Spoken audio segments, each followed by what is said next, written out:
শহীদ রাষ্ট্রপতি জিয়াউর রহমানের যে আদর্শ সেটা বুকে লালন করে ধারণ করে ধরে আছে।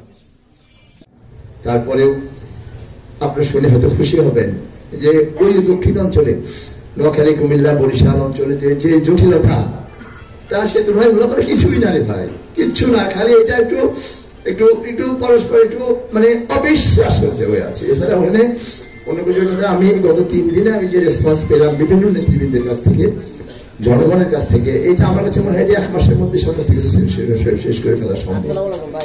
আমরা করবো, সবাইকে নিয়ে করবো এবং আমি যাচ্ছি না, আমি উল্লাপাড়াতেই থাকতেছি। আমি এই মাসটা থাকবো।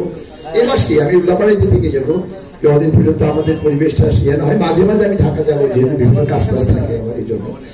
সেজন্য আপনারা ভাবি একটা কেউ তো ছাড়া হবে না ইনশাআল্লাহ।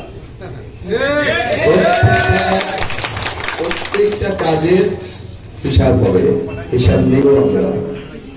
তো সেই হিসাব নিতে হলে এই বর্তমান সরকারকে দিয়ে হবে? প্রধান উপদেষ্টা বলেছে যে 4 বছর পর নির্বাচন হবে।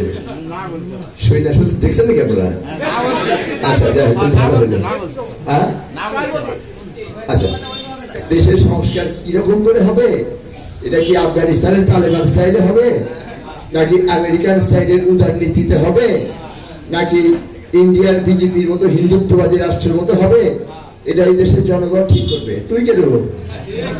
হ্যাঁ, মনে করেছে না আমরা তালেবানিতে পারবো, ওটা জানবো আমরা। ডিসিশন অফ দ্য পিপল, তারা ঠিক করবে। আর তুমি যদি মনে করছো না তুমি দেশের বেশি বোঝো, আর তোমার যে 18-20 জন লোক নিছে, তারাই 18 কোটি 20 কোটি মানুষের থেকে বেশি বোঝে। জাস্ট কিছু না, সেটা ফু দিবে বিএনপি এবং দেশের জনগণ, খুঁজে পাওয়া যাবে না। তো যাই হোক, এই সবগুলো কাজ আমরা প্রত্যেকটা কাজের হিসাব নিব ইনশাআল্লাহ। আমাদের যে আমার ইচ্ছাও আছে, আমার চেয়ারম্যানের ইচ্ছা আছে, আমি যেটা প্রত্যেক মিটিংয়ে বলি, এটা ধর্ম, আইন, বিজ্ঞান সবকিছুতেই বলে যে প্রত্যেক ঘটনার প্রতিশোধ নেওয়া যায়, নিতে হবে। এবং ধর্মে আমাদেরকে আরো উৎসাহিত করছে আল্লাহ পাক যে সেই প্রতিশোধ নেওয়ার কারণে যদি তোমরা পাল্টা হামলার সম্মুখীন হও, তাহলে আমি আল্লাহ তোমাদেরকে সাহায্য করবো, তবে সীমা অতিক্রম করবো না। যারা জানি না করতে হবে। যাই হোক, তো আমাদের নেতাকর্মীদের যে কি অবর্ণনীয় সমস্যা, মানে যন্ত্রণা, নির্যাতন দিয়েছে, এটা অহমী জাহেলিয়াতের যুগ আমরা দেখি নাই।